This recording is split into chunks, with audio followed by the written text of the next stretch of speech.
Mina nguDorothy Mpunzi. Isikhathi esakhulunywayo ukuthi kufuze sivote ngaso ngo7 o'clock. Abantu banenge ukuthi isikhathi abasikhulumayo bephuzile abantu bonke abapheli lamuhla. Saka asiwazi ukuthi bazasengezelela ilanga yini kumbe bazaphuza ukuvala. Engagcina khona ukuvota. Baphangisa ukuvula, savota. Azange sibone problem. Namhla siyamangala ukuthi kuze kube nje kufika isikhathi leke esimile.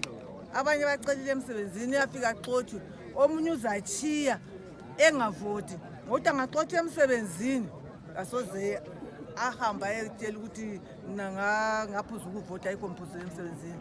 Sasicela ukuthi basincede, basitshela ukuthi kuhamba njani. Abanye basebenza, abanye ngamagadi.